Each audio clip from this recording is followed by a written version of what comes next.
This program is brought to you by ADP, one of the world's leading providers of human capital management services. I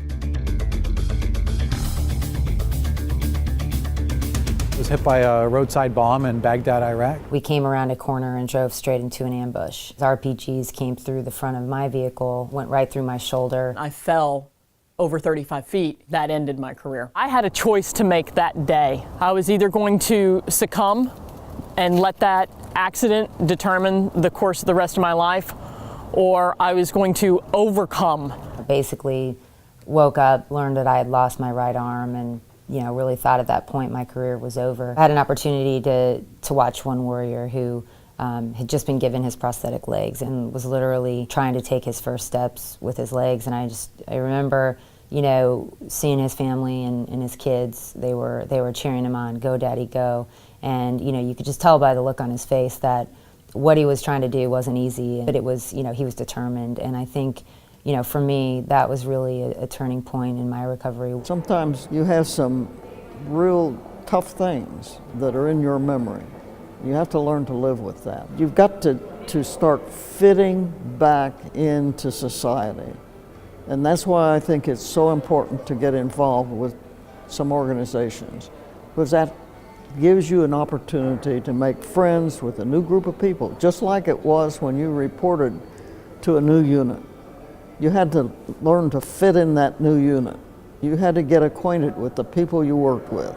And you have to go through that same process to fit back in society. Make sure you go through the TAPS program or the retirement program that the services offer. Get those things worked out so that when you do transition, all your VA requirements are all done well before you get started. Every person that starts a business thinks you're going to have a lot of time to do a lot of different things. You just simply don't. There's never enough time in the day to get everything done, but to try to stop building your business and go over and try to get all your VA stuff worked out is a little bit tougher to do. If you're asking, does the military breed entrepreneurs, the answer is no. You have to have that drive. A lot of the military tasks are very difficult. The up-tempo that our guys and gals go through is very difficult, but the plan's laid out for them. And so they generally, follow a plan. On this side, you have to build your plan. You have to follow your dreams. You have to be disciplined just as you are as a soldier. You need to think about what you've done when you were in the military, what you learned, the skills you picked up. I am a former Army logistics officer. I've always been in logistics and event planning, and I decided to start my own business. So I went from planning road marches and rifle ranges to planning fun outreach events and seminars. Most small business owners typically have about 10 years of private sector experience before they start their own business. Now, veterans have already spent 2, 3, 5, 10, 20, 30 years in the military. So I think for veterans, that's perhaps a little different. Maybe it's a little quicker. Some vets come out with a very specific skill that they know they want to deliver and provide in the private sector when they get out. Starting my business was really about two things. It was about moving on with my life and regaining my sense of purpose. And it was also about continuing to serve. It was about the idea that, I wanted to leverage, the skills that I had and also look for other folks, warriors, other military people, veterans who, may be able to join the company and really share in that vision and mission. The number one thing is jump. Think about what your situation is. If you're relatively young and coming out of the service and no family and no kids, less risk, right? Because I did it when I had quite the opposite. 1 kid, pregnant wife, and mortgages. There's never going to be a perfect right time where the stars align and you have tons of money and there's a perfect need for your business.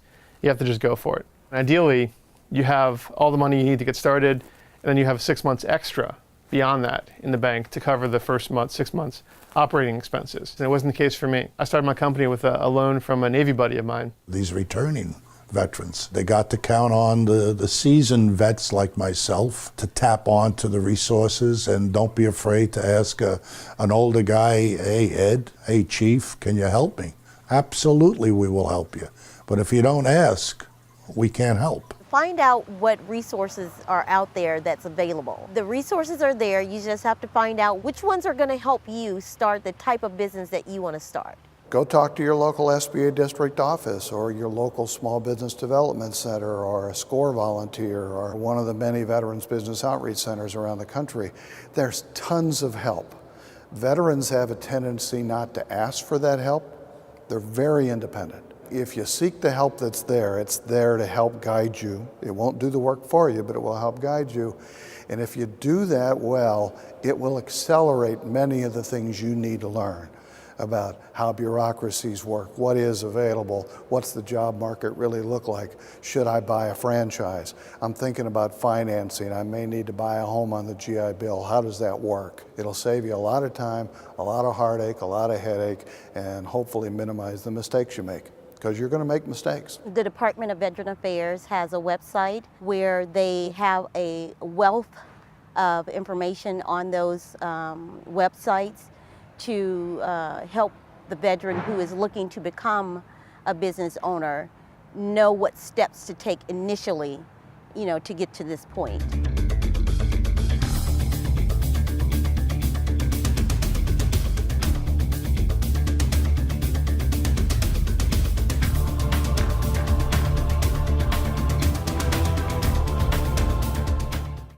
For more information about how ADP gives back to our communities, please visit adp.com.